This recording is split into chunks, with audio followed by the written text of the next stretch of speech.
이동형 뉴스 정면 승부.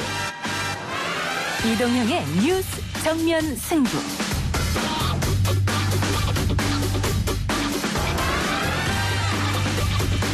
청취자 여러분 안녕하십니까, 이동형입니다. 코로나19 확산으로 배달 수요는 급격히 늘었지만 그에 따른 배달 수수료 문제는 자영업자들의 또 다른 걱정거리입니다. 결국 지자체가 나섰죠. 서울시는 제로페이 가맹점 인프라를 민간 앱에 제공하고 낮은 배달 수수료로 호응하는 제로배달 유니온 시행 계획을 발표했습니다. 12만 원대 하다가 지금은 보통 한 16만 원 정도 사람을 줄이고 내가 직접 해야만이 내 인건비라도 나오니까. 지난 16일 서울에서도 제로배달 유니온이라는 공공배달 서비스가 시작됐습니다. 자영업자, 소비자들에게는 어떤 이점이 있는 건지 제로배달 유니온을 관리 감독하고 있는 서울시 서성만 노동민생정책관 일부에서 만나보겠습니다. 사실은 증인으로 한 명 더 있고 소위 집체교육이 이루어졌다라는 진술을 하고 있습니다. 그리고 증언을 하러 법정 앞에까지 갔었는데 거짓말하는 것이 무서워서 증언을 하지 않고 돌아갔다라고 이야기하고 있습니다. 이분에 대해서도 추가적인 조사를 해달라라고 대검 감찰부에 요청을 해놓은 상태입니다. 한명숙 전 국무총리 정치자금 수수 사건 수사 당시 검찰에 위증교사가 있었다고 주장하는 한모 씨가 지난달 말 대검찰청 감찰부의 추가 조사를 받은 것으로 알려졌습니다. 이 이슈와 더불어 추미애 장관 자녀 의혹 등 이번 주 주요 이슈들 2부 이슈 언박싱 시간에 정리해보겠습니다. 국민의힘 윤창현 의원에 대해 정무위 위원 이해충돌 논란이 있습니다. 이에 윤창현 의원의 즉각적인 정무위원 사임을 강력하게 촉구합니다. 국민의힘 윤창현 의원과 박덕흠 의원의 상임위 이해충돌 문제가 불거지면서 더불어민주당은 두 의원의 사퇴와 당 차원의 책임을 촉구했습니다. 3부에서 더불어민주당 박용진 의원 연결해서 이야기 나눠보고요. 야, 너! 머리부터 발끝까지! 인성 문제 있어? 우리 할머니도 그거보다 더 빨리 뛰겠다. 방금 들으신 내용은 요즘 동영상 사이트에서 인기인 가짜 사나이 중 일부인데요.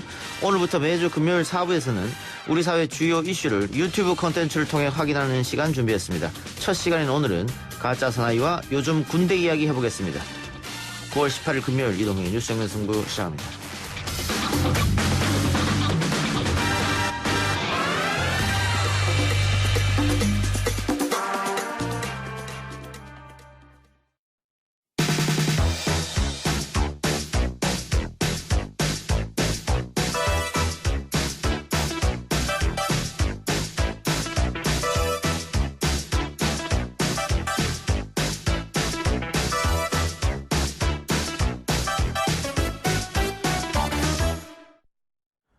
코로나19로 배달 수요가 늘면서 배달앱 시장이 빠르게 성장을 하고 있습니다. 배달앱 시장이 커지면서 평균 10%의 높은 수수료도 논란이 되고 있죠. 높은 수수료 문제를 해결하기 위해 많은 지자체들이 공공 배달앱을 출시하고 있는데요. 지난 16일 서울에서도 제로배달 유니온이라는 공공배달 서비스가 시작됐습니다. 제로배달 유니온 서비스를 추진한 서울시 서성만 노동민생정책관 연결해서 이야기 나눠보겠습니다. 정책관님. 예. 안녕하십니까? 예, 안녕하십니까. 자, 제로배달 유니온 지난 16일 서비스 개시를 시작했다고 하는데요. 일단 제로배달 유니온 서비스에 대해서 설명 부탁드리겠습니다. 예. 저희가 출범한 그 제로배달 유니온은 기존의 독과점 배달 앱사들이 자영업자에게 부과를 하던 평균 6 내지 13%의 배달 중개 수수료를 2% 이하대로 대폭 낮춰서 서울시와 민간 배달 앱사가 함께 협력해서 추진하는 것이고요. 현재는 한 16개 민간 배달 앱사가 저희 제로 배달 유니온에 가입이 되어 있습니다. 그동안 높은 배달 중개 수수료로 인해서 자영업자들에게는 큰 부담이 되었고요. 또 소비자들에게는 음식값 등으로 고스란히 전가되기도 했습니다. 예, 그래서 서울시가 이러한 불공정한 배달 시장을 바로잡고 자영업자와 소비자 모두에게 도움이 되는 서비스를 제공하기 위해서 이 제로 배달을 시작하게 되었습니다. 가장 좋은 점이라 할 수 있는 건 가맹점은 그 2% 이하의 저렴한 중개 수수료, 뭐 민간업자에서는 뭐 8%, 10%를 받으니까요.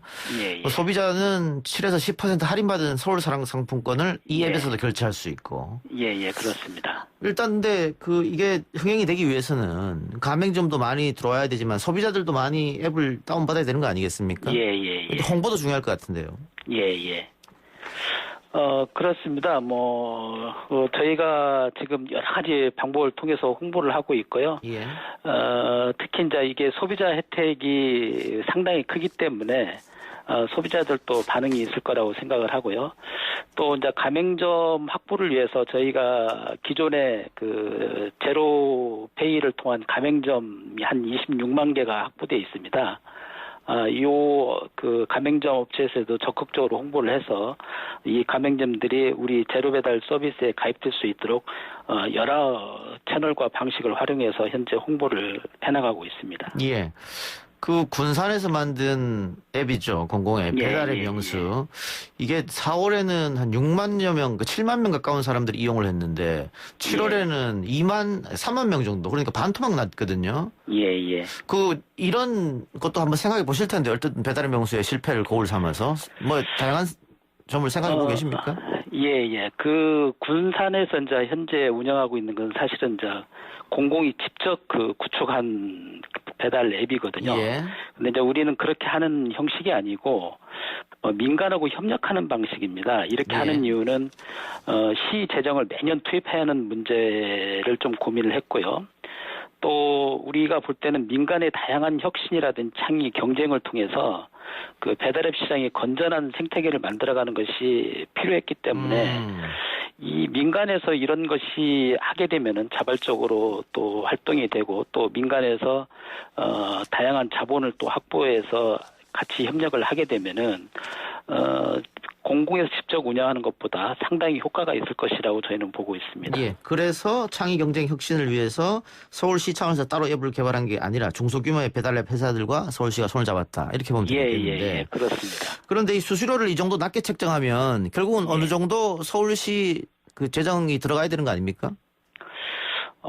사실은 이제 상품권 발행은 소상공인들을 위해서 별도로 저희가 특히 코로나 상황에서 발행을 해서 소상공인들한테 도움을 주기 위해서 발행을 했던 거고요. 예. 제로 배달 목적으로 저희가 발행한 것은 아니었습니다. 예.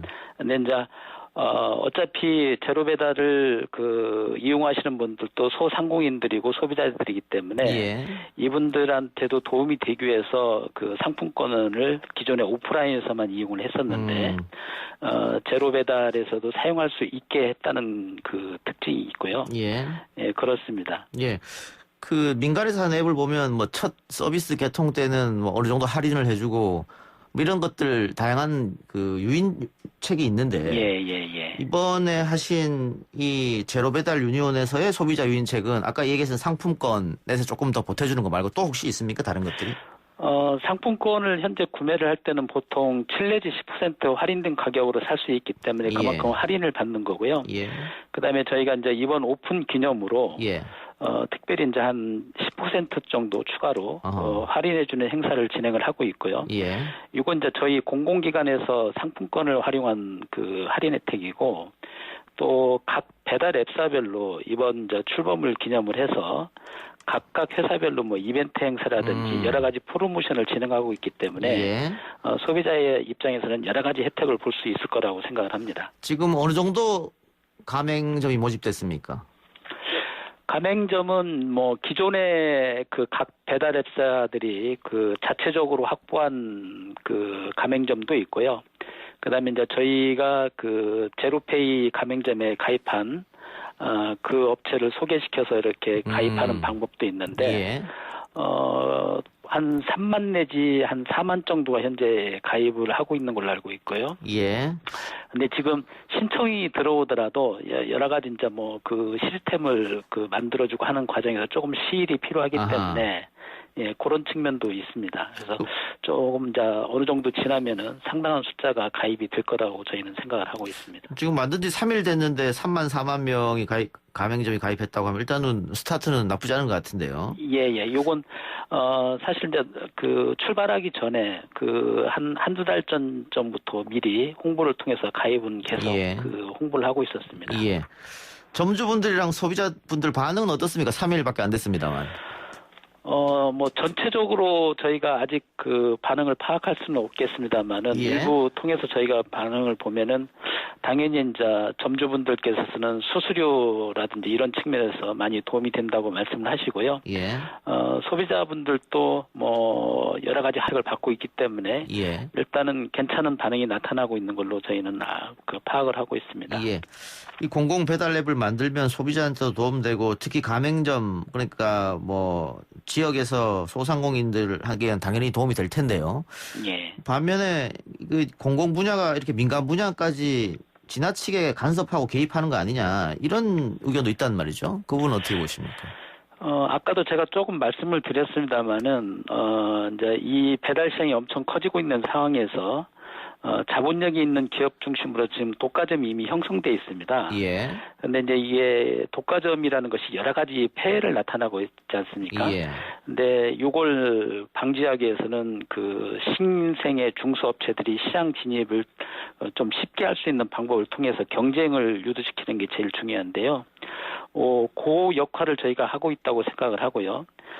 저희가 직접 그 배달앱을 만들어서 공공이 개입하는 것이 아니고 이런 민간이 자연적으로 중소업자들이 신규 배달 시장에 진입할 수 있도록 도와주는 것을 통해서 공정한 배달 생태계를 만들어가는 거기 때문에 그런 측면에서 저희는 직접적으로 민간 분야에 개입하는 것은 아니라고 보고요. 결국은 공정한 배달 그 시장의 생태계를 만들어가는 것이라고 이해를 해주셨으면 고맙겠습니다. 예. 우리 지금 청취자들 중에서도 개인 사업하는 분들이 많은데 예. 여러 가지 의견이 올라오고 있습니다만은 이 민간에서 하는 앱이 수수료는 비싸지만 사업자 입장에서는 쓰기 편한 건 사실이다 이런 의견도 올라오고 있거든요. 예. 그러니까 지금 서울시 사는 제로배달 유니온 효율성을 또 나중에 좀 따져봐야 될 것 같아요. 지속적인 관리도 필요할 테고요. 그러니까 아까도 제가 말씀드렸다시피 공공에서 만약에 관리를 한다면은 공공은 이제 여러 가지 제약 조건이 많습니다. 사실 예. 뭐 법령적인 측면 또는 뭐 그 재정 투입할 때 여러 그 협의를 거쳐야 하는 문제 이런 문제가 있는데 저희가 그걸 공공앱을 직접 운영하는 것이 아니고 민간에서 결국은 운영을 하게 되고요. 민간에서는 그 시장의 반응을 즉각적으로 반응을 할 수가 있고 예. 그다음에 이제 중수 배달앱 업체지만은 가능성이 어느 정도 있다고 판단되면은 자본을 투자할 수 있는 그런 기관들이 새로 나타날 것이라고 생각을 합니다. 예. 그렇게 되면은 기존에 독과점으로 했던 업체하고 경쟁을 하면서 여러 가지 장점이 나타날 것이라고 저희는 보고 있습니다. 알겠습니다. 마지막으로 청취자분들에게 제로배달 유니온 서비스 많이 이용해달라고 홍보 한마디 해주시죠. 예. 아무래도 이제 저희가 이걸 제일 처음에 출발을 시켰습니다만은 기존에 조금 전에 제가 말씀드렸다시피 이 배달 시장이 더 이상 그 소비자라든지 가맹점 자영업자의 이해를 무시하면서 대형 기업만의 그 이익만 챙기는 그런 독과점 시장이 되지 않도록 예. 또 소상공인들이 이 어려운 지금 코로나 상황이지 않습니까? 이 코로나 상황에서 높은 수수료 때문에 어려움을 겪지 않도록 시민 여러분들께서 우리 모두에게 좀 도움이 되는 그런 착한 배달앱 제로배달 유니온을 많이 활용해 주시길 부탁 말씀드리겠습니다. 알겠습니다. 정책관님 오늘 인터뷰 감사합니다. 예, 고맙습니다. 지금까지 서성만 서울시 노동민생 정책관이었습니다.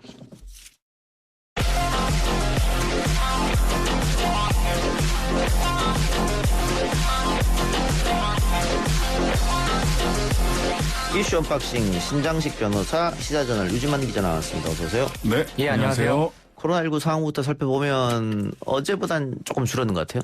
예, 어제보다 조금 줄었는데요. 오늘 신규 확진자는 총 109명이 확인되었고요. 해외 유입 사례는 17명입니다. 서울 같은 경우에는 이제 8.15 도심 집회와 관련해서 5명이 추가돼서 총 누적 확진자가 이제 609명이고요. 비수도권이 336명입니다. 수도권이 이제 273명 정도 더 많고요. 그다음에 강남구 K보건산업과 관련해서 5명이 추가돼서 총 32명의 누적 확진자가 발견됐습니다. 또 종로구 서울지방국세청에서도 이제 확진자가 등장을 해서요. 9월 16일 첫 확진자 발생 후에 4명이 추가 확진돼서 총 5명이 확진됐습니다. 예. 조금 줄었다고 합니다면은 어쨌든 방역 당국은 2자리 수가 목표 아니겠어요? 예, 뭐 조금씩 줄었다가 늘었다가 하는 추세인데 이제 좀 위험한 것은 그 깜깜이 환자라고 하지 않습니까? 예. 깜깜이 환자 비율이 사실 연일 지금 최고치를 경신을 하고 있거든요. 지금 25%를 넘어서서 우려가 좀 되는 상황이고 또 하나 같은 경우에는 조만간 이제 추석 연휴가 있지 않습니까? 예. 추석 연휴 같은 경우에는 좀 사람들이 좀 이동도 많고 만남도 많을 걸로 예상돼서 좀 조심스럽습니다. 근데 지금 약간 제가 좀 그런 게 뭐 정부도 그렇고 방역 당국도 그렇고 될 수 있으면 추석 연휴에 고향에 안 갔으면 좋겠다 뭐 이런 거잖아요. 네네. 그래서 다들 가지 말자 뭐 이런 분위기고 관련된 여론조사도 안 가는 게 맞다는 게 많이 나왔어요. 그런데 지금 뭐 제주도를 비롯한 여행지는 예약이 꽉 찼다. 그러면은 그 시골 안 내려가는 거 핑계, 코로나 핑계인 거고. 근데 놀러 가면 안 되는 거 아닙니까? 결국은 우리가 방역을 하기 위해서, 확진자를 막기 위해서 지금 이렇게 하고 있는데. 예, 일단 뭐 제주도 관광협회에 따르면 추석 연휴 기간 동안이죠. 이제 9월 30일부터 10월 4일까지 한 20만 명 정도가 제주도를 찾을 걸로 지금 추산이 된다고 하고 또 다른 각종 보도를 따져보면 뭐 강원도 호텔이나 뭐 이런 휴양지들 있지 않습니까? 예. 지금 호텔이 다 만실이 돼서 예약이 가득 찼다고 해요. 그러니까 고향에 안 내려가는 대신에 다들 휴양지로 가는 거 아니냐 지금 이런 우려가 나오고 있습니다. 아니 그러니까 제주도 가면 그 20만 명이 또 그 작은 기내에서 다닥다닥 붙어서 앉아 있을 거 아니에요. 그것부터가 그러니까요. 사실 좀 불안한 그러니까 거고. 지금 깜깜이 환자가 문제고 또 하나 보면 소형 클러스터들. 그러니까 작은 소형 클러스터들이 지금 100명 이하로 지역 감염자를 떨어뜨리지 못하는 주요한 원인인데 집으로 가도 그 집이 소형 클러스터가 될 수 있고요. 그다음에 사실 숙박시설은 소형이 아니라 중대형 그렇죠. 클러스터가 될 수 있는 거거든요. 그래서 단순히 뭐 집으로 가서 민족의 대이동이 있다 없다를 떠나서 지금 우리 국민들 입장에서는 또 방역 당국의 입장에서는 소형 또는 중대형 클러스터들을 만들지 않는 것에 좀 집중적으로 좀 노력을 기울여야 되지 않나 싶습니다. 예. 일단 정부에서도 좀 우려를 표했거든요. 권준욱 중앙방역대책본부 부본부장 같은 경우에는 최근 2주간의 양상을 보면은 거리두기 효과가 나타나고 있다고 판단은 하고 있지만 수도권이 유행의 중심이었기 때문에 사실상 전국적인 전파가 이루어진 것이고 추석 연휴를 앞둔 우리나라도 위험 신호로 받아들여야 된다. 굉장한 좀 우려를 표했습니다. 알겠습니다. 걱정이 좀 되네요. 서울시가 성북구 사랑제일교와 정광훈 목사에게 코로나19 확산의 책임을 물어서 40억 원대 소송을 냈다고요? 예, 서울시가 정광훈 목사의 사랑제일교회와 정광훈 목사 본인에게 총 46억 2천만 원 규모의 이제 손해배상 소송을 내기로 했습니다. 서울시는 오늘 역학조사 거부 방조 및 방해 및 거짓 자료 제출 등으로 전국적으로 코로나19가 확산됐다면서 민법상 불법 행위에 의한 손해배상 책임을 묻는 것이라고 밝혔습니다. 어떻게 될 것 같아요? 일단 국민건강보험공단에서 손해배상 청구를 하면 굉장히 그건 명확하거든요. 의료비 들어간 게 정확하게 딱 나오기 때문에 이런 부분들은 잘 될 텐데 지자체에서 서울시 이전에도 뭐 창원시라든지 광주시라든지 이런 데서 소송을 제기를 했어요. 근데 이게 사랑제일교회와의 인과관계를 몇 %로 인정을 할 거냐 또는 인과관계가 인정되느냐 하는 것은 또 다른 문제입니다. 실은 쉬운 소송은 아니지만 분명하게 이렇게 소송을 당할 수 있다는 점을 보여주는 게 굉장히 중요할 것 같고요. 그다음에 실은 여기서 하나 더 검토해 봐야 될 거는 최초에 한번 나왔는데 8.15 집회 때 사랑제일교회가 최소 126만 건 명에게 1,000만 건 이상의 문자를 보내고 했다라고 하는 점은 여기서 확진자가 나타나서 사람이 다치거나 또는 죽더라도 어쩔 수 없다라고 하는 상해의 미필적 고의가 있을 수 있다라는 점을 저는 조금 더 적극적으로 그러니까 감염병 예방법뿐만 아니라 상해 내지는 특수상해의 미필적 고의가 인정될 수 있다는 점까지 좀 적극적으로 검토해 볼 필요가 있다는 생각이 들어요.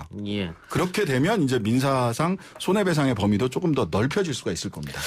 근데 이게 실제로 인과관계를 입증하는 것이 좀 어려우니까 네, 그렇죠. 서울시가 재판에서 이기기는 좀 어려워 보이는데 그래도 자가격리 그러니까 입원 치료비, 검사비, 자가격리비 뭐 4인 가족 기준으로 월 123만 원 정도가 든다고 하는데 이런 부분들이 뭐 N차까지 갔을 땐 모르겠지만 직접적으로 사랑제일교회에서 8.15 집회에 나감으로 인해서 거기에서 된 그 범위 최소한의 범위 안에서는 좀 명확한 부분들은 어느 정도는 인정될 것 같은데 굉장히 광범위하게 넓게 인정되기는 쉽지는 않아요. 그럼 이건 어떻습니까? 사랑제일교회 인근 상인들이 사랑제일교회를 상대로 손해배상 청구를 하고 있거든요. 그러니까 사랑제일교회 때문에 사람들이 전혀 오지를 않는다. 그래서 우리가 영업하는데 막대한 지장을 입었다 이건데 이것도 이것도 역시 인과관계를 따져봐야 될 텐데. 이것도 역시 인과관계를 따져봐야 되겠죠. 그래서 우리 사회적 비용 전체를 생각을 해보면 사실 그거는 인과관계가 많이 희석될 텐데 가까운 쪽에서는 그나마 조금 더 인과관계가 인정될 여지는 있지만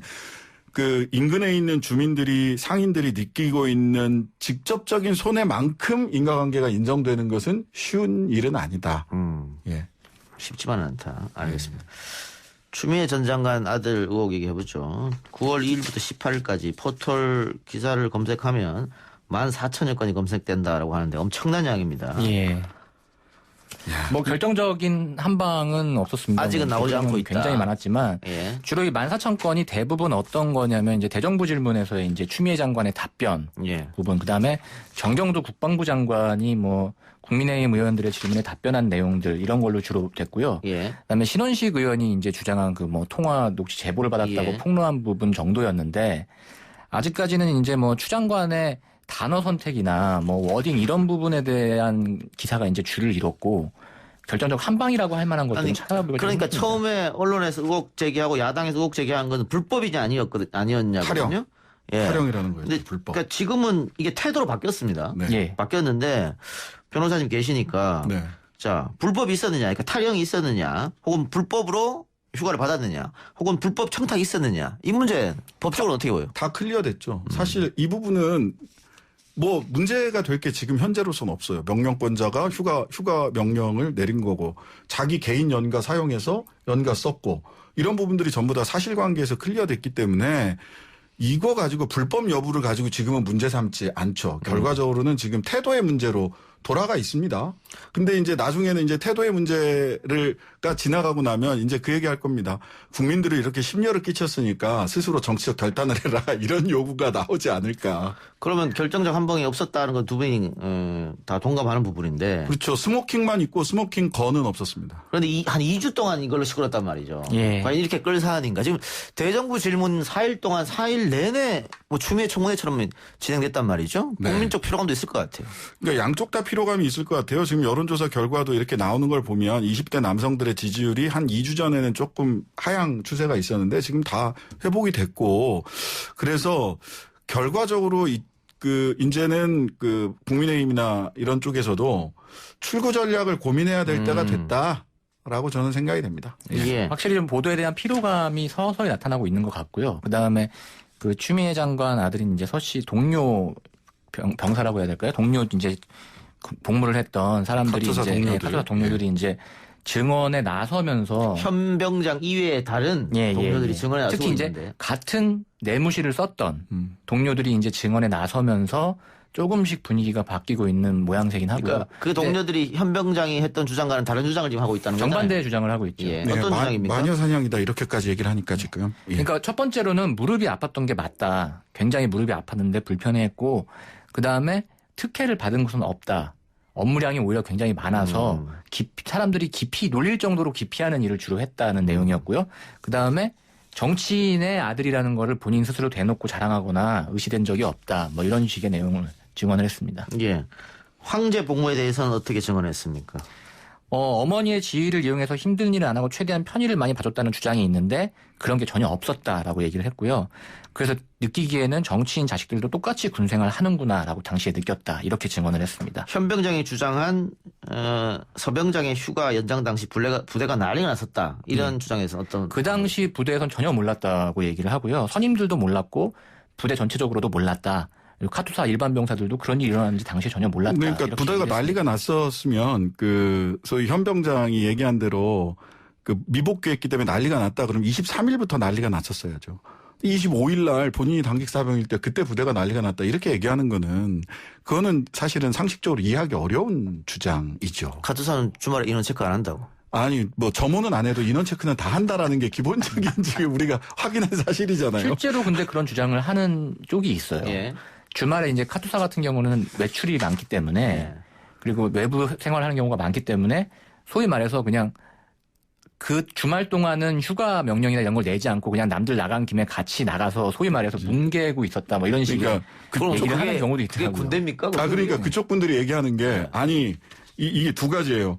이 왜 행정 서류가 없냐? 구두로 되고 사후에 보완하는 거고 그 보관하는 기간도 1년이다. 그러면은 이게 무슨 뭐 당나라 군대냐? 왜 그런 게 없냐? 이랬다가 갑자기 주말에는 인원 보고도 안 한다. 그게 카투사의 룰이다.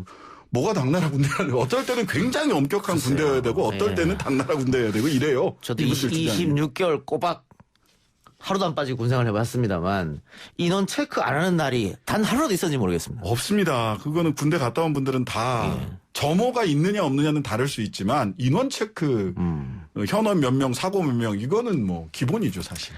그래요. 어쨌든 진실게임 양상으로 번지니까요. 누가 거짓말 한지는 검찰 수사 결과가 드러나겠죠. 네.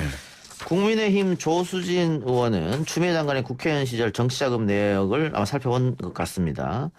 오늘 제기한 의혹은 추 장관이 딸 가게에 이어서 아들 훈련소 근처 식당에서 정치자금을 지출했다라고 했는데 일단 딸 가게에서 정치자금 쓴 거는 어떤 문제가 있는 겁니까? 기자들하고 간담회를 했다. 예.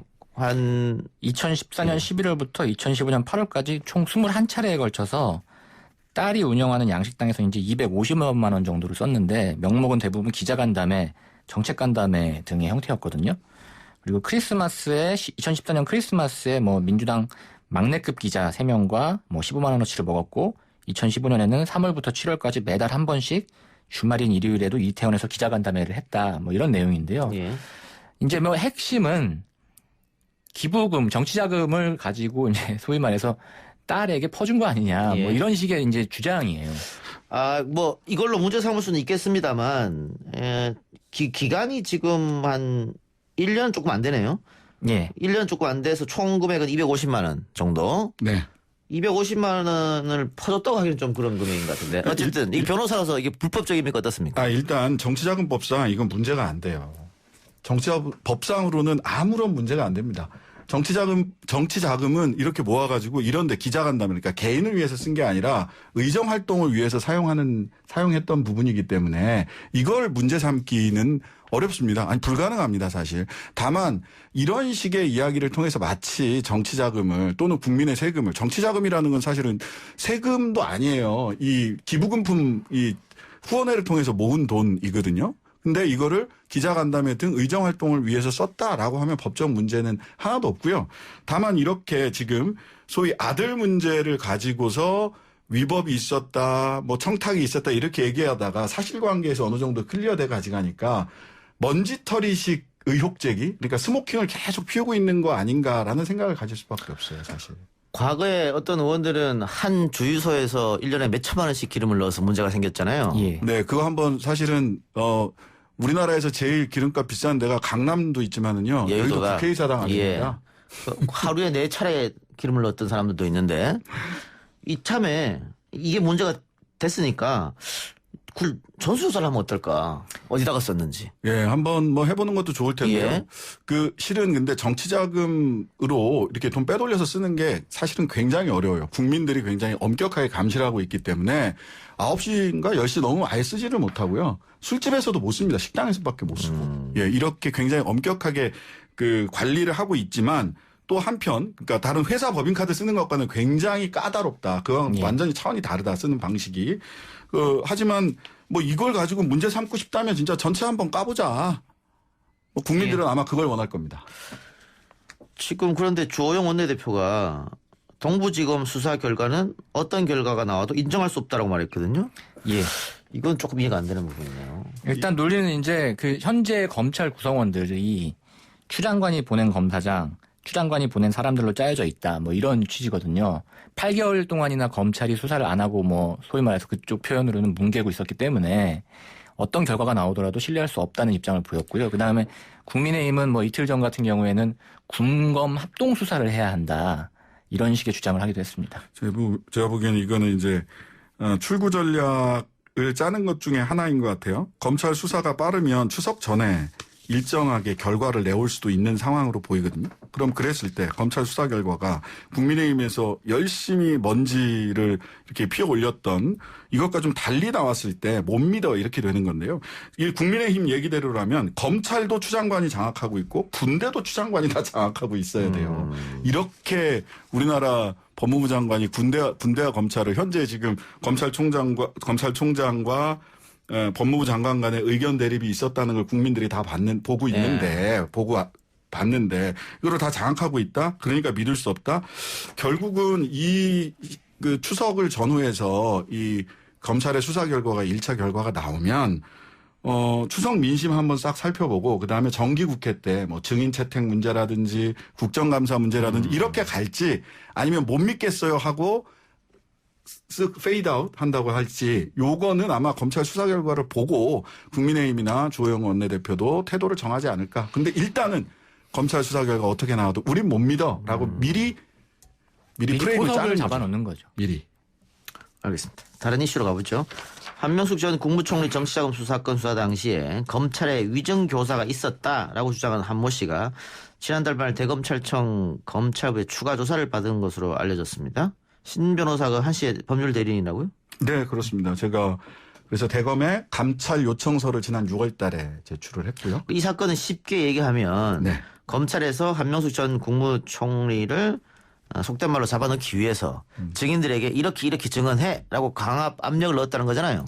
예, 죄수 3명에게 집체 교육을 시켜서 말을 맞추게 해서 그때 이제 조금 기억을 되살려 보면 고 한만호 씨가 돈 줬다라고 검찰에서 진술했다가 법정에 나가서는 양심의 가책을 느끼고 난 돈 준 적 없다. 예. 검찰이 시켜서 이렇게 얘기를 했다. 비망록도 나왔고요. 예, 비망록도 나왔고요. 근데 그랬더니 이 한만호 씨의 법정 진술을 뒤집기 위해서 한만호 씨와 같이 복역한 죄수 3사람을 집체 교육을 시켜서 한만호 씨가 실은 돈을 줬다라고 우리한테는 다 얘기했다. 이렇게 증언을 시켰던 거죠.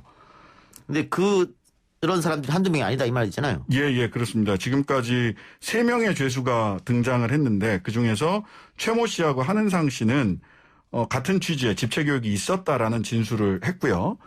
김모 씨 같은 경우는 여전히 검찰 측과 같은 이 입장에 있는 걸로 지금 보입니다. 왜냐하면 제가 그 한은상 씨가 8월 26일 날도 2차 조사를 했는데 그때 조사를 할 때 김승훈 씨는 이렇게 얘기를 했는데 그때 상황이 한은상 씨는 어떻게 기억하고 있느냐 이렇게 김모 씨의 진술과 이렇게 비교하는 진술을 궁금해하면서 대검 감찰부에서 질문을 했어요. 어쨌든 이 한은상 씨는 내 이름을 언론에서 써도 좋다라고 얘기했으니까 그렇습니다. 그만큼 자신 있다는 얘기인데 이 사건이 원래는 서울중앙지검 인권부하고 이제 대검 감찰부가 동시에 들어간 사건이었거든요. 근데 중앙지검 인권부에서 조사를 한참 하고 있던 당시에 사실 지난달에 보셨는지 모르겠는데 재밌는 보도가 하나 나왔던 게 이 당시 재소자 최 씨, 김 씨를 뭐 조사를 해본 결과 이 한은상 씨의 증언이 좀 신빙성이 떨어지는 것 같다라는 반응이 있다 뭐 이런 취지의 보도가 나왔었어요. 그래서 조사가 잘 안 되고 있나라고 해서 이제 알아봤더니 한은상 씨는 서울중앙지검의 조사에 응한 적이 없잖아요. 예, 응하지 않았습니다. 예, 그렇기 때문에 한은상 씨에 대한 조사가 되지 않은 상태에서 이 검찰 측하고 비슷한 주장을 하고 있는 재소자 김 씨만을 조사하고 검찰 내부에서 이제 좀 신빙성이 떨어지는 거 아니냐 이런 반응도 있긴 있었어요. 그러니까 그게 중앙지검 인권감독관실 쪽에서 나온 얘기로 보여요. 그러니까 근데 한은상 씨는 중앙지검 인권감독관실 조사에는 응하지 않았고 대검 감찰부 조사를 응했고요. 그리고 오늘 한 사람 다른 죄수 최 씨가 한 명 더 드러나서 4명이 되는 거죠. 예, 4명이 되는 겁니다. 그때 연관됐던 사람이 4명이 되는데 이분 같은 경우는 지금 한명숙 전 총리 재판 기록을 보면 진술서를 제출하신 분이에요. 예. 진술서에는 김 씨 그때 당시 얘기했던 것처럼 한만호 씨가 돈을 줬다는 얘기를 들었다. 구체적으로 뭐 액수를 얼마로 나는 들었다. 이런 진술서를 썼던 분이고 증인으로도 신청이 됐었어요. 예. 근데 증인으로 출석을 안 했는데 그 이유는 뭐냐면 무서웠다고 얘기를 합니다. 제가 이제 그분을 접견을 하고 왔는데요.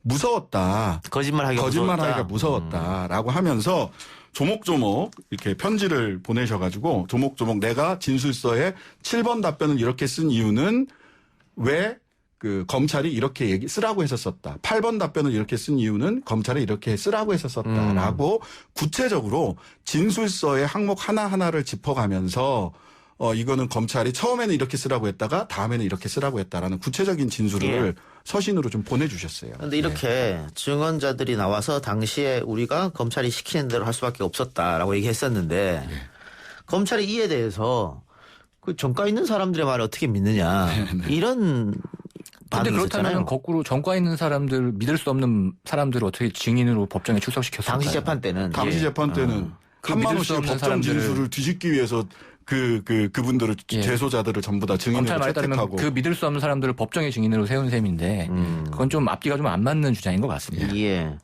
자, 그러면 검찰청 감찰부에 추가 조사를 받았는데 어떤 내용의 조사를 받은 겁니까?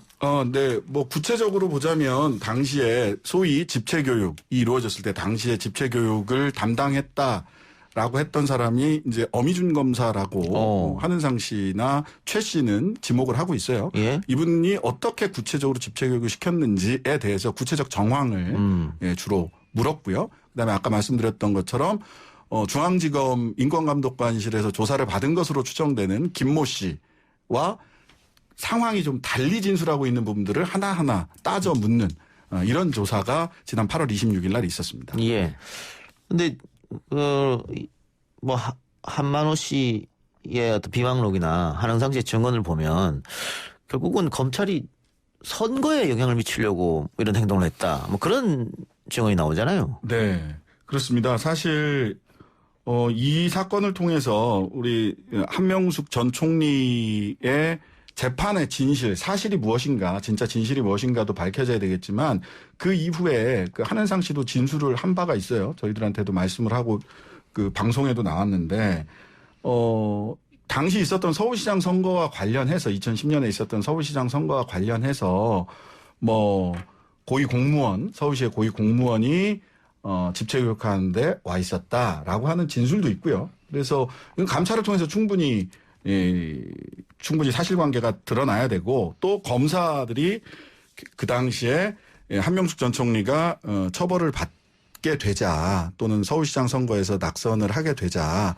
자신들이 굉장히 큰 성과를 올린 것처럼 기뻐하고 자축하는 이런 분위기도 본인은 직접 목격을 했다라고 한은상 씨는 이야기하고 있는데 이런 부분까지 더 큰 어떤 세력이 개입한 바가 있는지에 대해서까지 좀 진실이 밝혀졌으면 합니다. 예. 유지만 기자, 그 임은정 부장검사가 대검 감찰부로 갔잖아요. 예. 이 한 전 총리 사건을 맡을 가능성도 있나요? 감찰을 가능성은 여전히 있습니다. 왜냐하면 임은정 부장검사 같은 경우는 사실 본인이 감찰을 이제 신청한 뭐 사건들도 있긴 있지만 대검 감찰에 갔다고 본인이 신청한 사건을 맡지는 않을 거지 않습니까? 그러니까 아무래도 이 사건을 맡을 수 있는 가능성은 있지만 다만 이제 뭐 대검 감찰부장인 한동수 부장이 이제 선택을 하겠죠. 임은정 부장검사를 투입할지 말지에 대해서는. 그러니까 지난주에 발령이 났고 이번 주에 부임했단 말이죠. 그래서 아직 아마 전체적으로 사건 배정은 아직은 이루어지지 않은 것 같긴 해요. 근데 지금 한명숙 이 한은상 씨 사건을 하면서 보니까 대검 감찰이 조금 속도가 느린 거 아니냐 이렇게 걱정하시는 분도 계시는데 그쪽 말씀을 좀 들어보면 그냥 단순히 그런 사실이 있었느냐만 보는 게 아니라 한명숙 전 총리 사건 전체 방대한 기록을 다 검토하고 있다. 그래서 조금 시간이 늦어지니 좀 기다려달라 이렇게 이야기는 하셨습니다. 네. 이게 검사들의 죄가 인정이 되면 위증교사죄입니까? 이거 모해 위증. 모해 위증교사입니다. 위증교사는 예. 공소시효가 지났고요. 모해 위증교사는 그냥 위증교사는 사실이 아닌 거를 그냥 이야기하는 게 위증교사라면 모해 위증교사는 목적이 있는 겁니다. 누군가를 해하기 위해서. 네. 요거는 공소시효가 아직 남아있고. 얼마나 남았어요? 내년 1월인가 모해 위증이 있었던 게 2월달 3월달 그때였으니까 내년 초까지 얼마 안 남았네요. 알겠습니다. 예. 두 분 말씀 고맙습니다. 네, 예, 감사합니다. 글쎄 안 들려 들을 뉴스 없어 아무 뉴스도 귀에 들어오지 않아 듣고 또 들어도 들을 뉴스 없어 만든 게 이 프로야 이동영의 뉴스 정면승부 YTN 라디오 이동의 뉴스 정면승부 3부 시작합니다. 국민의힘 두 의원의 이해충돌 문제가 논란입니다. 윤창현 의원은 삼성물산 사회이사로 있을 때 삼성물산 제1모직 합병에 적극 관여한 인물인데 이분이 국회 정무위에서 활동하자 고양이에게 생선가게 맡기는 격이라는 우려가 나왔고요.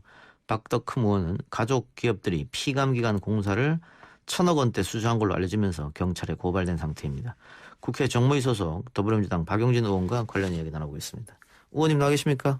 네, 오랜만입니다. 안녕하세요. 예. 자, 국회 정무위 소속 민주당 의원들이 어제 기자회견을 열었습니다. 윤창현 의원의 정무위 사임을 촉구했는데 그 내용을 좀 설명해 주시죠. 우리 상임위원회 이름이 조금 어려워서요. 예. 여러분들께서는 정무위가 뭐 하는 데야 그러실 텐데 공정거래위원회 그리고 금융위원회 금감원 들어보시면 아시겠지만 우리 경제의 공정한 질서, 시장경제 질서를 잘 지키고 대기업에 의한 갑질이나 이런 것들을 이제 막아내고 감시해야 하는 기관들이 소속이 되어 있어요. 예. 그러니까 당연히 여기서는 뭐 공정경제 그다음에 이걸 유린하는 것들에 대한 아주 엄한 해석들이나 자세가 필요하죠. 그런데 방금 말씀하신 것처럼 그 윤창현 의원의 경우는 이번에 삼성 이재용 부회장의 공소장이 이제 공개가 됐는데 거기를 보면 참 뜻밖으로 삼성물산의 경영진과 사회이사가 자기 역할은 전혀 하지 못한 채로 이게 오히려 그 합병을 두둔하고 성사시키기 위해서 허위의 그 명분과 논리를 가지고 적극적으로 활동했던 정황들이 나옵니다. 그러니까 이런 분이 여기 와 있으면 곧 이제 우리 정무위원회가 이 문제를 다룰 테고 더 나가서 이제 국정감사에서 관련자들을 이제 부를 텐데 증인으로 이 관련자가 이제 앞에 앉아 계시는 셈이 되죠. 이분이 그때 사회이사로 적극적으로 활동하셨고 합병의 공신이다 이렇게 표현됐었던 분이니까요. 그래서 이분과 관련해서는 당연히 사임을 하는 게 너무나 당연한 일이라고 저희는 생각하고 있습니다. 그럼 윤창현 의원이 그 과거 의원 시절이 아니었을 때 이 사회이사로 활동하면서 삼성물산과 제일모직 합병에 적극적으로 찬성했다 이 말씀이네요. 예, 적극적으로 뭐 언론에 인터뷰도 하고요, 기고도 하고 그리고 이 공소장에 이름은 나오지 않습니다만 삼성물산의 사회이사들이 ISS에 가서 이런 허위와 잘못된 명분과 논리를 가지고 합병 찬성 공고를 끌어냈다. 이런 구절이 나와요. 그러니까 이런 부분을 볼 때 절대 이분은 이 과정에 계셔서는 안 되는 분이겠구나 이런 생각입니다. 근데 삼성물산 사회이사였으면 제일모직하고 합병할 때 그 여러 가지 문제가 있었기 때문에 오히려 비판과 견제를 했어야 되는 게 아닌가 싶은데 어쨌든 찬성했다고 보고요. 근데 윤창현 의원 지금 과거의 일인데다가 검찰이 관련해서 기소하지도 않았고 사회이사는 그만뒀으니까 문제없다 이렇게 이야기하는 것 같은데요. 너무 편한 얘기시고요. 재판이 이제 진행이 되기 때문에 이게 끝난 문제가 아니에요. 이게 유죄냐 무죄냐를 이제 따지는 일일 테고 관련해서 윤창현 의원님만 기소가 안 된 게 아니고 아주 이상하게도 이번 기소장에는 이른바 분식회계를 했었던 회계법인들도 빠져 있고요. 또 적극적인 역할을 해서 투자자들을 속인 삼성증권 쪽도 빠져 있습니다. 그러니까 앞으로 제가 볼 땐 추가 기소가 얼마든지 재판 과정 혹은 더 이후에도 계속 있을 수도 있는 일인데 그 부분에 대해서 뭐 그렇게 얘기하실 일은 아니라고 보고요. 또 말씀드린 것처럼 재벌개혁 관련한 법안들 그리고 시장 공정질서를 회복하기 위한 법안들도 계속 다룰 텐데 이분이 여기 계속 계시면서 뭐 총수들의 이해를 대변하거나 이러는 것도 국민들 보기에는 적절치 않을 테고요. 정무위와 국정감사에서도 관련자들을 이제 다룬다고 제가 말씀을 드렸잖아요. 더 나가서는 이분이 말씀하셨던 그런 논리 이런 것들을 가지고 계속 활동해온 것들 때문에 지난번 합병되고 나서 다시 사회이사를 이제 추천을 하는데요. 국민연금이 그때 반대했어요. 그러니까 투자자들을 보호하고 기업의 이익을 우선해야 하는데 이분은 그렇게 하지 않은 활동을 했었기 때문에 사회이사 선이 돼서는 안 될 사람이다라고 이렇게 국민연금이 반대 의견을 표명했었던 적도 있기 때문에요. 이분이 합병 과정에서 너무 적극적으로 활동을 했고 그것으로 인한 정무위 활동은 부적절하다 이렇게 말씀을 다시 한번 드립니다. 그러면 예를 들어서 재벌 관련된 법안들 준비 중인 게 어떤 게 있을까요? 우리 공정거래위원회와 관련해서 이른바 공정거래법이 이번에 올라가거든요. 그와 관련해서 있고요. 그다음에 삼성 생명법 이번에 삼성생명이 과다하게 전자지분을 많이 가지고 있음으로 인해서 생겨나는 문제에 대해서 이번에 법을 통해서 바로 잡으려고 제가 법안도 내놨거든요. 이게 다 사실은 삼성 경영권 승계 문제와 관련한 합병이 문제였잖아요. 예. 역시 경영권과 지배력을 가지기 위한 삼성생명법도 관련 이해관계에 있다고 보고요. 이분이 1, 2년을 하신 게 아니라 무려 8년이나 예, 전화기 좀 끊긴 것 같은데 다시 한번 연락을 해주시기 바랍니다. 예, 민주당 박용진 의원과 함께 국민의힘 두 의원의 상임위 이해 충돌 문제를 지금 짚고 있었습니다. 박덕흠 의원과 윤창현 의원의 문제였는데요. 박덕흠 의원 얘기는 아직 하지 못했고 윤창현 의원 이야기를 하고 있습니다. 어디까지 얘기했냐면 재벌 관련된 법안, 예를 들면은 삼성생명법 이 얘기를 하고 있었는데 의원님. 재난 문자가 왔습니다. 예. 그래서 갑자기 저도 모르게 이렇게 되네요. 자, 그러면 이 삼성생명법 의원님 발의하신 겁니까? 예. 그럼 이게 그동안 삼성생명이 뭐 특혜를 받고 있었다. 그런데 그 특혜를 좀 잘라내자 이런 것 같은데 의원님 걱정은 삼성에 관련돼서 계속해서 그 전부터 삼성을 위주로 삼성을 도움을 줬던 사람이 지금 여기 들어와 있으면 이런 법도 무산시킬 거 아니냐 이런 우려가 있는 것이죠. 그렇습니다. 왜냐하면 우리 앵커 말씀하신 것처럼 다른 금융업권들이라든지 다른 보험회사들은 다 기존의 법을 잘 지키고 있는데 유독 삼성생명과 삼성화재만 그 법을 어겨가면서 과도하게 지분을 확보하고 있는 그것을 바로잡으려고 하는 것 아니겠어요? 예. 근데 그 일에 이분이 당연히 지금 반대 의견을 가지고 있는 걸로 알고 있고 예. 또 상법 개정안에 대해서도 공정거래법에 대해서도 반대 의견을 가지고 있으면서 하시는 말씀이 기업을 옥죄는 법안이다 이렇게 얘기를 해요. 예. 근데 기업은 옥죄진 적 없고요. 오히려 혹시나 불편함을 느끼는 사람들이 있다면 그건 기업이 아니고 그 3%도 되지 않는 지분을 가지고 그 계열사들을 순환출소라든지 이런 편법 장악하고 있는 총수들과 그 가족들은 불편할지 모르겠습니다. 예. 그러나 97%가 넘는 다른 투자자들 그리고 예. 기업의 이익을 계속해서 해방했었던 일들을 이제는 못하도록 막겠다라고 하는 법안에 대해서 이분은 계속해서 반대하고 계시기 때문에 이게 다 저는 연관돼 있다고 생각을 합니다. 예. 근데 윤창현 의원과 함께 박덕흠 의원도 이해충돌 문제의 중심에 있습니다. 관련해서 언론 보도도 많이 나왔고 시민단체가 고발까지 했는데 일단 박덕흠 의원은 국토위원직을 사임하긴 했습니다만 지금 민주당에서 요구하는 것은 의원직 사퇴까지 가야 된다 이런 주장이십니까? 이분은 더 심각한 것 같아요. 예. 그러니까 벌써 이미 한 700억 정도를 그냥 입찰 과정에서의 문제 정도가 아니라 아예 본인이 피감기관으로 있는 곳에 산하 단체들로부터 수주를 해서 이렇게 일감 수주를 해가지고 700억 정도가 넘는 걸 받았다고 하니 이게 대단히 큰 문제라고 보고요. 예. 이거는 박덕흠 의원 개인뿐만이 아니라 그 관련 단체들, 피감기관들도 뻔히 누구 회사인지 알면서 이렇게 한 거 아니에요. 예. 광범위하게 보면 뇌물일 수도 있고 이해충돌이기도 하고요. 공직자윤리법에 위반되기도 하고 그러니까 일단 이제 고발 조치들을 할 것 같은데 국회 공직자윤리위원회하고 윤리특별위원회 등에서 철저하게 조사하고 예. 국회 차원의 징계는 징계대로 진행하고 또 법적 처벌도 할 수 있는 걸 할 수밖에 없다고 저는 봅니다. 예, 고발이 됐으니까 검찰이 조사를 할 텐데 그 피감기관이 국회의원들 눈치를 심하게 봅니까? 어떻습니까? 많이 보죠. 지금 많이 나아졌다고는 하는데요. 예. 자칫하면 자기가 예를 들면 이제 대관 업무를 하는 대외 협력 업무를 하는 사람들이 다 있지 않습니까? 예. 본인이 모시는 기관장이 혹시라도 의원에게 공개된 상임이나 이런 데서 한마디라도 들을까봐 예. 정말 그걸 피하기 위해서 온갖 것들을 다 하는데 당연히 피감기관으로 찍히면 여러 가지 불편함을 느까요. 예.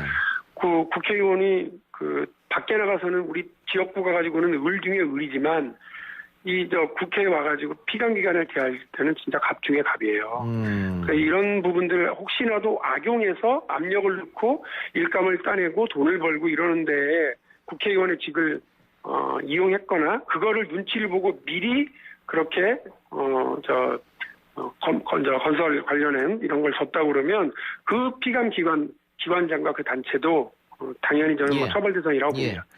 근데 민주당 손혜원 전 의원의 목포 부동산 투기 의혹 이것도 역시 이해충돌로 시작됐는데 당시에는 SBS하고 조선일보가 대대적으로 보도를 했단 말이죠. 네. 근데 지금 박덕흠 의원 같은 경우는 MBC에서만 좀 보도하고 다른 언론사가 받아쓰지 않는데 이건 왜 그렇다고 보세요? 곧 갈 거라고 봅니다. 왜냐하면 이제 자기들 취재가 없으면 예. 본인의 취재 없이 남의 취재를 따라가기만 하면 좀 그럴 테니까 아마 여러 가지로 취재를 진행할 거라고 저는 일단 보고요. 사실 우리 언론이 이렇게 편의적인 경위구현, 편의적인 이런 언론 보도 이런 것들이 상당히 있어서 우리 시민들이 불편하게 생각하는 분들 많이 있거든요. 예. 이번에 제가 공소장 보면서 참 기가 막혔던 얘기 중에 하나가 이재용 부회장 관련. 예. 이재용 부회장한테 그러니까 조금만 뭐 이렇게 불리한 일이 생기면 언론에서 유리한 기사를 마구 쏟아내고 합병이 맞다라고 하는 그런 의견 기사들을 막 냈다는 거예요. 그거 공소장이 적나라하게 나옵니다. 그거를 쓴 기자 중에 한 명을 제가 또 알아요. 국회와 활동하고 계세요. 예. 그러니까 이런 식으로 우리 언론이 제4의 권력기관으로서 그리고 사회적인 어떤 감시 기능을 가져줘야 되는데도 불구하고 자기 역할을 망각하고 재벌에게 혹은 뭐 힘센 사람들한테 이렇게 끌려가고 기업의 편협한 이익만을 지키기 위해서 하는 모습들을 보면서 정말 많이 슬펐는데요. 우리 언론도 사실은 질문하고는 조금 다른 얘기겠습니다만 이번 기회에 이재용 부회장 건과 관련해서도 그렇고요. 좀 자정 노력도 좀 갖고 스스로 반성도 하고 그런 계기를 좀 가져야 되겠다는 생각입니다. 알겠습니다. 의원님 끝으로요. 네. 내년에 서울시장 보궐선거가 있을 텐데 네네. 민주당에서 젊은 피가 나와야 된다 이런 얘기도 있어서 네네. 의원님 이름도 나오는 것 같아요. 저도 들었습니다. 본인 이야기를 다른 사람으로도 들었습니까?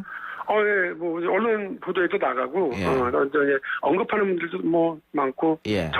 확인 전화도 많이 하시고 그러더라고요. 그래, 어떻게, 준비하십니까? 만일에 나가게 되면 제가, 이동영 정명승부에서 반드시 먼저 얘기하도록 하겠습니다. 약속 지키시기 바랍니다. 오늘 인터뷰 고맙습니다. 감사합니다. 네, 지금까지 더불어민주당 박용진 의원이었습니다.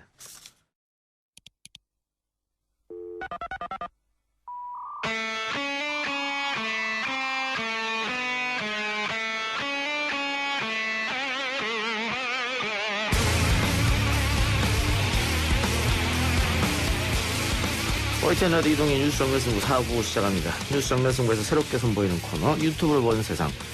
이제 유튜브 시대인 만큼 매일 새롭게 쏟아지는 수많은 유튜브 동영상 속에서 우리가 주목해서 봐야 할 컨텐츠는 어떤 건지 알아보는 시간입니다.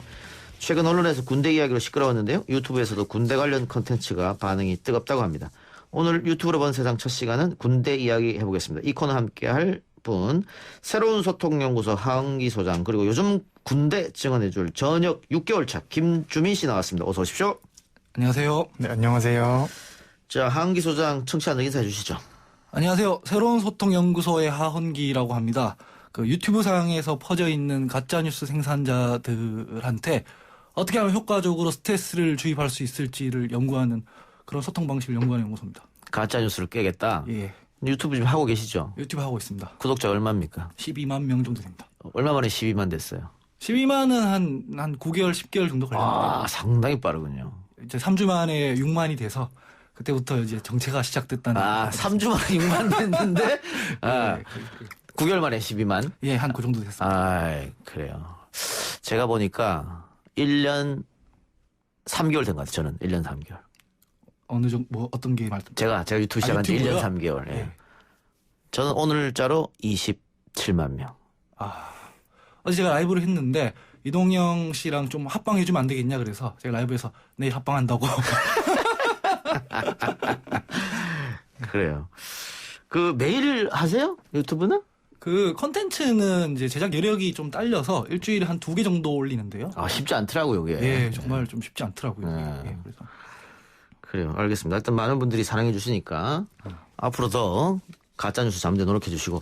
근데 그 유튜브의 소재를, 컨텐츠를 가짜뉴스를 바로 잡아야겠다라고 생각한 이유는 어디 있어요?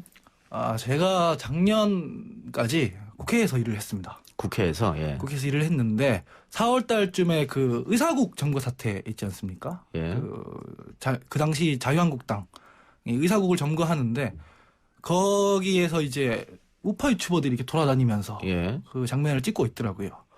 그래서 그때 보니까 그때 당시 원내대표였던 나경원 대표가 우파 유튜버들을 타깃 오디언스로 해서 뭔가를 계속 말을 하는 등 비상식적인 모습을 보이길래 제가 직접 나와가지고 한번 카운터파트가 돼보자 해가지고 시작하게 됐습니다. 예. 유튜브 저희 이동형 뉴스 정면승부 보이는 라디오 채팅창에 헬의 하피디다 하시피님 웬일이에요. 인기가 있네요. 예. 아시는 분들이 많네요. 감사합니다. 예, 예, 그리고 또 한 분 오늘 군대 이야기 도움 줄 분인데 김주민 씨 가명. 예. 네. 제대한 지 6개월 됐다고요? 네, 제대한 지 6개월 됐습니다. 예, 군생활은 강원도에서 하셨고. 네, 강원도에서 했습니다. 군대에서 휴가 처리 업무를 담당했다고요? 네, 행정 업무를 제가 다 행정 업무. 네네. 요즘 뭐 핫한 이야기 그대로 나올 수 있겠네요. 요즘 군대는 어떤지. 그래요. 알겠습니다. 자, 옛날에 군대를 다녀온 분들, 뭐 저도 포함 되겠네요. 저도 한 20년 지났으니까 제대한 지. 요즘 군대가 무슨 군대냐? 보이스카우트 수련회지 뭐 이런 얘기 합니다. 저도 처음에 막 휴대폰 쓴다고 뭐 그러고 요즘처럼 뭐 전화로 휴가를 연장한다 그러고 말도 안 되는 거 저희 때 생각하면 이렇게 했는데 어때요 요즘 실제로? 그렇게 생각해요? 이런 말 수긍합니까? 보이스카우트 수련회다 뭐 이런 말. 일단 저도 제가 들어갈 때는 제가 18년도 7월에 들어갔는데 그때는 이제 핸드폰이 안 풀렸었거든요. 어허. 근데 들어가서 한 9개월 10개월 있다 보니까 갑자기 핸드폰을 저희 보고 쓰라고 하대요. 그래서 그때 핸드폰이 풀릴 때 이후로 확실히 뭐 원래도 옛날보다는 더 편했지만 지금은 굉장히 더 편해졌어요. 그러면 일과 시간 때는 못하고 일과 시간 끝나고 휴대폰 사용하는 거예요? 네, 일과 시간 끝나고 오후 6시 정도부터 이제 저녁 점호하기 전까지 한 9시까지 핸드폰을 마음대로 사용할 수 있습니까? 뭐 전화도 하고 문자도 하고? 네, 근데 카메라는 이제 안 되고 네, 안 그건 되고. 보안상 안 될 거고 네. 전화하고 문자 마음대로 해요? 네네. 고참들 빨래도 해주고 군화도 닦아주고 이런 거 해야 되는 거 아니에요? 그럼 이제 요즘에 하면 바로 영창으로. 요즘 그렇죠. 네. 인권이 있는데 요즘 그거 시키면 안 되죠. 큰일 이게 나죠. 유구한 전통인 것 같아요. 다 라떼는이라고 하잖아요. 예. 작가님보다는 아마 제가 좀 더 좋은 군대에 있었을 것 같고 저보다는 또 더 좋은 군대에 있었을 것 같고 그래서 점점 더 좋아지고 있는 것 같다는 거고. 하시피는 그러면 재단 지 얼마 됐어요? 저도 한 7년 8년 정도 된 것 같은데. 그러면 그때 예. 구타 있었습니까? 없었어요? 저 구타 가혹행위 있었습니다. 이때까지 있었군요. 근데 지금 우리 김 병장은 없고. 네, 없었죠. 조금 망설이는데. 예. 근데 정말 사라져야 할 잔재들 악인데. 예. 잘 안 없어지더라고요. 네. 그렇죠? 가혹행위 같은 경우에도. 뭐 구타는 없어도 가혹행위는 좀 남아있을 것 같기도 하고. 또 최근에도 구타로 문제가 된 적도 있었으니까. 예. 어쨌든 핸드폰을 쓰고. 제가 듣기로는 뭐 중대장, 뭐 소대장, 또 부모님하고 밴드 같은 것도 만든다고 하던데. 네, 단체로. 밴드가 있어요. 밴드가 있어요? 네. 한 달마다 주기적으로 사진 같은 것도 올라가서. 지금 당신의 아드님이 이렇게 훈련하고 있습니다. 그걸 밴드에 올려요?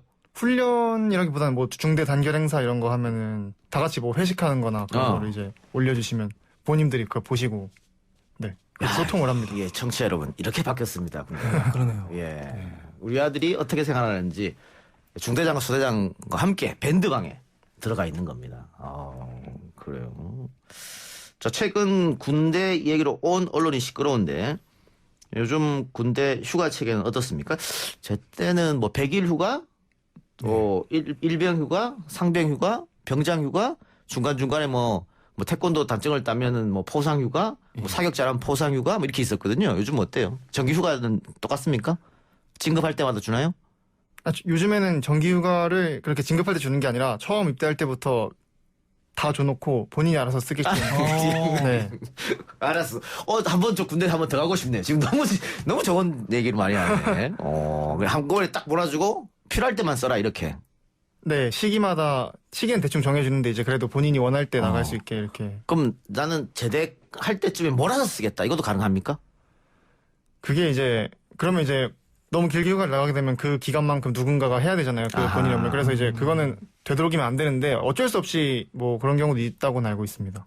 그러면 뭐 지휘관의 재량에 의해서 갈 수도 있고 안 갈 수도 있고 그런 거네요? 네, 그렇죠. 부대 사정에 따라 다 다른 것 같아요. 예. 휴가 나와 있는 상황에서 갑자기 사정이 생기는 바람에 군 복귀를 못하는 상황이 됐습니다. 지금 문제가 있는 뭐 추장한 아들처럼 뭐 수술했다거나 뭐 교통사고를 당했다거나 갑자기 뭐 부모님이 돌아가셨다거나 뭐 이런 일이 있어가지고 그때는 어떻게 절차가 되는 거예요? 뭐 직접 그 군대에서 휴가 처리 업무를 담당하셨다니까. 네, 일단 통상적으로 보통 이제 휴가 복귀 날에 이제 제대로 복귀를 못하면은 바로 이제 탈영 이제 미복귀가 돼서 바로 처벌을 받습니다. 예. 극히 일부를 제외하고는 네 그렇습니다. 근데 이제 제 기억을 더듬어 보면 물리적으로 못 오는 경우가 있어요. 예. 이를테면은 제가 이제 보통 군대가 산에 있지 않습니까? 예? 겨울 같을 때 이제 폭설이 내리거나 하면 교통 사정으로 제 시간에 뭐 복귀를 못할 때가 있습니다. 눈이 너무 많이 오면 교통이 막히니까. 예, 그거는 뭐 어쨌든 징계를 받더라도 어쨌든 그 말을 안 하면은 말씀처럼 탈영이 되니까 그 당시 당직 사관이나 중대장이나 지휘관들한테 전화를 해서 이런 사정이 상황을 알려주면 지휘관의 재량에 따라 그래 그럼 뭐 우리가 이 상황을 공유를 했으니까 뭐 좀 늦게 오더라도 어쩔 수 없다 봐주는 경우도 있었고 근데 좀 깐깐한 이렇게 FM이라고 하죠. 그런 분들이 이제 일단 오고 나서 또 처벌을 하는 사례도 있고 케이스 바이 케이스인 것 같습니다. 저 때는 뭐 전화로 어떻게 한다는 건 있을 수 없었던 것 같아요. 20여 년 전이니까. 하시비 때는 전화로 가능했다는 말이잖아요, 지금. 왜냐면 말을 안 하는 것보다는 하는 게 맞고 사실은 상황 공유를 해야 되니까 이제 보고를 하는 거죠. 자, 그럼 이 최근에 막 논란인 것 우리 김주민 씨 다 알죠? 어떤 논란이 있었는지. 예. 그렇게 서병장처럼 수술을 해서 아파서 전화로 자기 휴가로 쓰는 거 연장하는 거 가능합니까? 그 수술이 제가 그 수술까지는 어떤지 모르겠는데 이제 수술이 만약에 진짜 오늘 당장 병원에서 의사가 뭔가 집도를 안 하면 이제 신체에 무리가 간다. 그렇게 그 정도로 위중한 상황이면은 이제 지휘관이 고려해서 그 연장해줄 수는 있겠죠. 근데 그게 절대로 쉽게 되면 안 되고 이제 좀 굉장히 이렇게 심사숙고하고 이제 그 만약에 부대장이면 자기 부대 간부들이랑 다 회의를 한 다음에 이렇게 연장해주는 게 맞는데 그러니까 쉽게 할 수 있는 건 아무튼 절대 아닙니다. 어쨌든 지휘관이 결정할 수는 있는 문제다. 네, 지휘관이 결정할 수는 있습니다. 알겠습니다. 요새 병장 월급은 지금 제대한 지 얼마 안 됐으니까 병장 월급 마지막에 얼마나 받았어요? 저는 54만 원 받았습니다. 와, 54만 원. 예. 우리 하시피는 얼마 받았어요? 저는 한 10만 원 정도 받았습니다. 10만 원? 예. 저는 13,000원쯤 받은 것 같은데. 병장. 12,000원인가? 10,000원 조금 넘었던 것 같은데. 그게 이제 그 뒤에 가서 11년도 이후로 많이 늘어났어요. 2010년도에 이제 이명박 정권에서 이제 동결을 시켜서 그런 거 놀랐고 그랬습니다. 어쨌든 54만 원 정도가 되는데 그 PX 막 다닐 수 있습니까? 네, 자유롭게 이용할 수 있습니다. 이등병도? 이등병은 이제 온 지 2주 동안은 신병 대기 기간이라고 혼자 부대도 잘 모르고 혼자 있으니까 아무래도 그래서 이제 그럼 일병은 그냥 다 자유롭게 합니다. 모든 계급 상관없이. 상병 꺾여야 PX를 다녔는데 저희도 그랬습니다. 일병도 마음대로 PX를 다닐 수 있다. 그런데 PX 물건이 싸잖아요. 네, 훨씬 쌉니다. 그럼 54만 원 월급 받으면 저축도 가능하겠네요. 그죠? 네, 저축하는 사람도 있는데 대부분 다 씁니다. 근데. 그렇군요. 예. 1970년에는 900원이었다네요. 병장 월급이 지금 보니까 상당히 많이 좋아졌다. 훈련은 어때요? 저는 이제 훈련 중에서는 제일 이제 기억에 남는 게 하나 있는데 호국 훈련이라고 있거든요.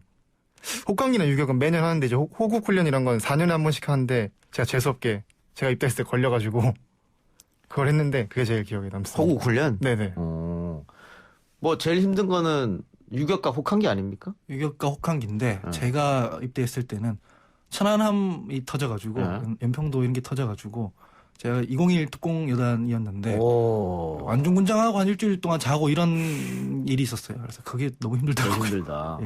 근데 강원도 인제에서 근무했다니까 혹한기가 힘들지 않았어요? 엄청 추웠을 텐데? 네, 많이 추웠습니다. 근데 호국도 겨울에 해가지고. 겨울에? 네네. 저는 혹한기 훈련을 영상 온도에서 받았어요. 그럼 혹한기가 아니지 않나요? 그래도 겨울이니까. 예. 부산에 사는 바람에 영상 2도에서 혹한기하고 그랬는데 부산에서 맞더라도 겨울은 겨울이니까 추워요. 군복 입으면 추우니까. 군대에 있으면 뭐 영상이라도 예. 북극이기 때문에. 그렇죠? 네. 예. 자, 요즘 유튜브에서 진짜 군대가 아닌데 극한의 군대 훈련을 받는 컨텐츠가 대박을 치고 있다고 하는데 뭐 조회수가 뭐 100만이 훌쩍 넘고 그러더라고요. 1000만이 넘습니다. 1000만이요? 예. 그래서 이렇게 인기 있는 이유가 뭐예요? 이제 유튜버들이 보면 자기 컨셉을 잡고 캐릭터 연기를 하는데 능한데 여기는 이제 약간 유튜버들 본연의 모습, 진짜 모습을 볼 수 있다. 뭐 이런 반응 때문에 사람들한테 인기가 있는 것 같습니다. 그 컨셉도 재밌게 잡은 것 같고. 예. 이근 대위인가요? 예, 맞습니다. 그 유행어도 탄생한 것 같아요. 예, 인상에 문제 있냐고. 그 지금 헬마우스라는 유튜브 운영하시니까 예. 가장 많은 조회수는 얼마나 찍혔습니까? 제가 한 40만인가 그렇습니다. 40만. 예. 대단하네요. 구독자가 10만 조금 넘는데 예. 40만이면 이 금전적으로 좀 도움이 됩니까? 한 40만 찍으면? 저희는 노란 딱지가 붙어서 잘 모르겠습니다. 아이 노란 딱지.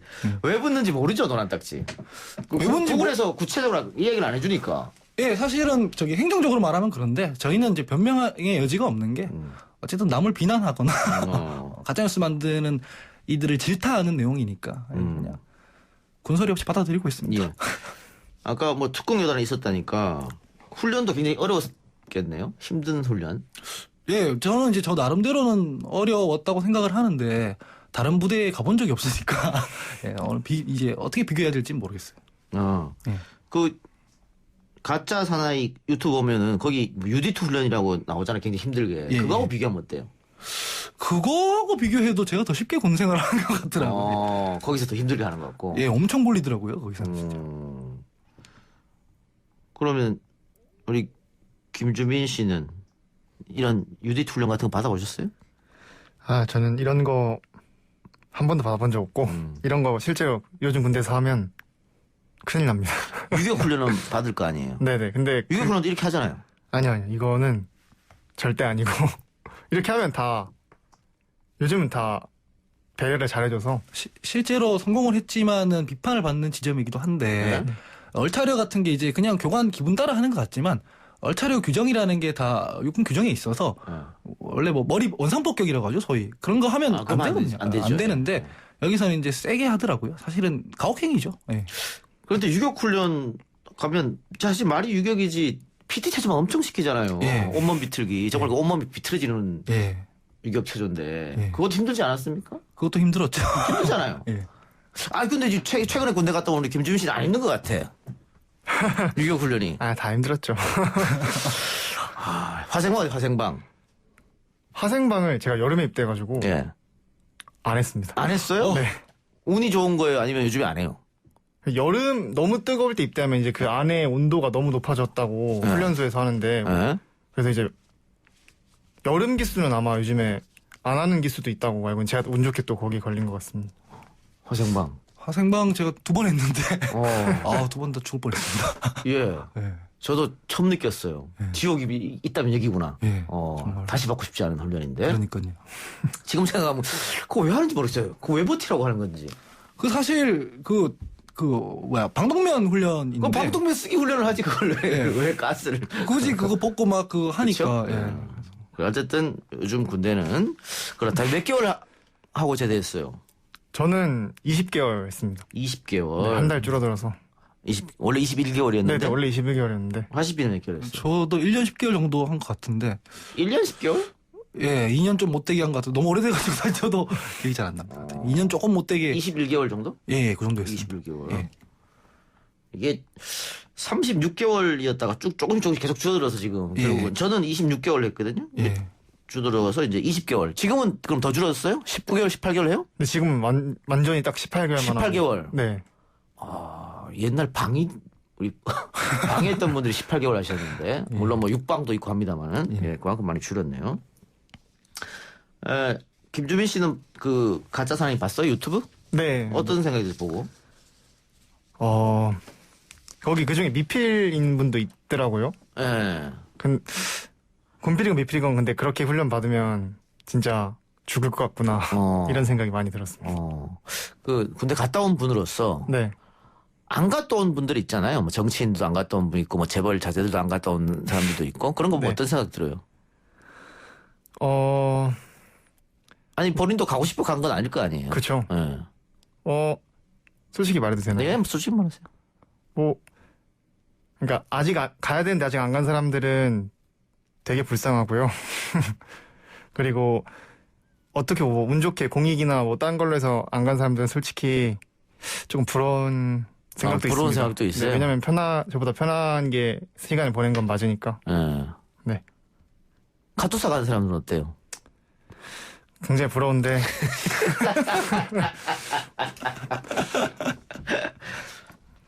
부산 갔다 온 사람은 어때요? 그것도 굉장히 부럽습니다. 예. 자, 근데 그 가짜 사나이 우리 유튜브 얘기를 하고 있는데 이게 이런 것 기획하는 것도 사실 쉬운 건 아니고 또 글쎄요 뭐 확실한 건 모르겠습니다만 저는 유튜브를 기획하고 우리 방송에 나온 분들한테 출연료를 그것도 상당히 많이 드리거든요. 아 그래요? 지상파보다 더 많이 드립니다. 더 많이 드리는데 여기도 아마 출연한 분들한테 뭔가 소정의 출연료가 뭐 있겠죠. 그렇죠? 예. 뭐 그런 거라든가 또 편집을 또 해야 되니까 이거는 기술이 필요한 거고 센스 있는 편집자의 감각도 필요하잖아요. 쉬운 일이 아니잖아요. 이거 후반 작업이라고 하는 게. 그렇죠. 예. 어때요? 본인은 직접 하십니까 편집? 편집을 저는 직접 하다가 너무 일이 많아지니까 이제 한 명 더 늘려가지고 같이 하고 있는데 저는 원래 유튜브 시작하기 전에 영상 편집을 할 줄 몰랐어요. 그래가지고 그걸 부랴부랴 배워가지고 했는데 생각보다 시간이 많이 들더라고요. 네, 시간 많이 들어요. 그래서 이제 일단은 좀 쓸데없는 기교 같은 건 부리지 않고 그냥 이제 메시지를 잘 전달하는 데만 집중하는 형식의 편집 방식을 쓰고 있습니다. 혹시 그 가짜 뉴스 바로 잡는 컨텐츠 말고 다른 컨텐츠 기획하는 거 있나요? 기획을 최근에 했었습니다. 전당대회 때 지금 당대표로 출마했던 김부겸 후보의 유튜브를 좀 컨설팅 해주고 기획해주고 편집해주고 출연해주고 이랬던 적은 있습니다. 본인 거나 제대로 하시지. 제 거나 제대로 했어야 되는데 가지고 그러고 있었습니다. 그러면 정치 시사 말고 다른 쪽의 컨텐츠는 하고 싶은 생각 없어요? 아니면은 뭐 본인이 바라는 거라든가 컨텐츠? 좀 더 대중적인 거를 한번 해보고 싶긴 한데 뭐 문화 쪽이나 이런 걸 해보고 싶긴 한데 지금 여력이 안 돼가지고 못하고 있습니다. 여력이 안 되는 건 뭐 시간이 안 된다는 거예요? 뭐 다른 게 안 된다는 거예요? 아무래도 지금 방금 말씀하신 것처럼 본인 거를 잘해야겠다는 생각을 먼저 하고 있다 보니까 지금 일단 하고 있는 거나 잘하자. 그래서 조금 커지면 조금 다르게. 그 직원들도 채용하고 있나요? 아니면 6명 정도가 같이 일을 하는데 직원이라는 형태라기보다는 그냥 수익 쉐어를 좀 하는 팀 개념입니다. 같이 그냥 으쌰으쌰 하자 이거네요. 그렇습니다. 간의 수공업식으로. 그래요. 알겠습니다. 자, 이 가짜 사나이가 사람들한테 굉장히 사랑을 받았고 2기가 출범한다고 또. 2기에는 이제 국가대표 축구 선수인 이제 김병지 선수나 뭐 줄리엔강 같은 연예인 같은 분들도 이제 지원을 했더라고요. 그래서 되게 1기의 성공에 힘입어서 이제 2기도 이제 되게 대중적으로 폭넓게 관심을 받고 있는 중입니다. 그러니까 그분들이 아마 지상파 예능이나 이런 데 나가는 것보다 여기 나가는 게 훨씬 낫다고 판단해서 이제 하는 거잖아요. 그렇습니다. 뭐 1000만 뷰를 찍으면 당연히 그럴 텐데. 앞으로 유튜브 미래는 어떻게 봅니까? 유튜브라는 게 제가 되게 걱정을 많이 했었는데 알고리즘 때문에 뭐 보던 것만 보게 되잖아요. 확증 편향에 쌓일 수 있죠. 그렇죠. 시사 정치 쪽은 더 그런데 아마 제 채널 보시는 분들한테는 그 다음에 추천 영상으로 이동현 TV가 떠 있을 것이고 뭐 이렇게 자유한국당 TV만 보는 사람들은 또 우파 유튜브만 떠 있을 것인데 그런 거를 되게 걱정을 많이 하다가 최근에 뭐 지금 가짜 사나이 같은 경우에는 그런 거를 넘어서서 이제 연예인들이라든가 뭐 밀리터리물이라든가 이게 섞여있는 상태로 지금 되고 있잖아요. 이런 식으로 지평이 좀 넓어지면 그런 문제들 좀 해소되지 않을까 기대하고 있습니다. 김정민 씨는 군대 있을 때 유튜브 많이 봤어요? 핸드폰으로? 네, 많이 봤습니다. 주로 어떤 컨텐츠를 봤어요? 저는 이제 20대답게 게임 유튜브만 많이 봤어요. 게임? 네. 게임 유튜버 시장도 상당하죠? 게임 유튜버가 아마 제일 크죠. 거의 제일 큽니까? 제일 큰 장르 중 하나입니다. 그 슈퍼챗도 게임 유튜버들이 또 많이 갖고 가는 것 같고. 네. 근데 정치 쪽으로서는 보수 유튜버들이 슈퍼챗은 굉장히 많이. 굉장히 많이 가져가죠. 그리고 이 이유가 있을까요? 이유가 사실 선동을 잘 해요.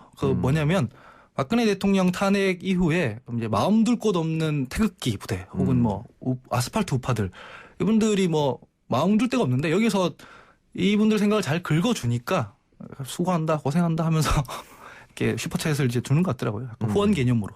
그러니까 박근혜 정권이 탄생하고 예. 그리고는 진보 쪽에서 팟캐스트 시장을 선점을 해서 예. 그 시장은 우파들이 들어오기 어려웠거든요. 예, 다 좌파가 팟캐스트를 점령했었죠. 예. 반대로 문재인 정부 들어서서 유튜브를 우파들이 먼저 점령을 해서 예. 처음에는 좌파들이 유튜브를 거의 안 했었거든요. 예, 그걸 거의 안 했죠. 그러니까 먼저 선점한 효과도 있었지 않을까 그런 생각도 들어요. 그것도 충분히 있죠. 예, 충분히 있고. 예, 오늘 군대 얘기하고 있습니다. 유튜브 얘기 함께 하고 있는데 우리 김주민 씨 전역 6개월 차. 아까 솔직한 얘기로 아직 군대 안 간 분들은 불쌍하게 생각된다 이렇게 얘기했잖아요. 네. 그 불쌍한 분들을 위해서 한마디 해주세요. 뭘 조심해라라든가 건강이 최고라라든가 아니면 뭐 고참말을 잘 들어라라든가 뭐 여러 가지 이야기. 아직 입대 안 하신 분들은 제 군대에 대해서 막 진짜 사나이도 그렇고 미리 갔다 온 선배들이나 아버지가 하는 말씀 그렇고 막 때리고 그런 생각을 아직도 갖고 있는 분들이 많은데 요즘 군대는 좀 제 입으로 말하긴 그렇지만 더 편해져가지고 걱정 없이 다녀도 될 것 같고 그리고 그 입대를 앞둔 장병들 부모님들도 네, 걱정 없이 잘 보내주셨으면 좋겠습니다. 예, 인권을 강조하는 시대가 왔습니다. 그럼 그 일과 시간 끝나고 휴대폰 마음대로 사용할 수 있으면 뭐 여자친구 있는 분들은 매일 통할 수 있겠네요. 네. 그렇죠? 네. 그러면 소위 말해서 고무신 거꾸로 신는 분들은 많이 예전보다는 많이 없겠네요. 이제 제 주변은 다 깨졌더라. 군대랑 관계가 없어요? 제가 봤을 때. 알겠습니다. 자, 한기 소장 오늘 유튜브 새로운 코너 제가 만들어 첫 시간인데 어땠어요? 네. 방금 말씀해 주셨던 것처럼 원래 최근 몇 년 전까지만 해도 뉴미디어의 제일 최첨단에 있었던 건 팟캐스트였는데 예. 그 첨단에 계셨던 분 아니겠습니까? 작가님께서. 예. 요새는 제가 뭐 한 1년 6개월 동안 한 번도 1등에서 내려온 적이 없었죠. 그러니까요. 예. 그래서 이제 저는 이제 유튜브라는 매체가 최근 들어선 첨단인데 그 얘기를 이제 선배하고 같이 라디오라는 매체에서 할 수 있게 돼서 영광이고 기쁘게 생각하고 있습니다. 예.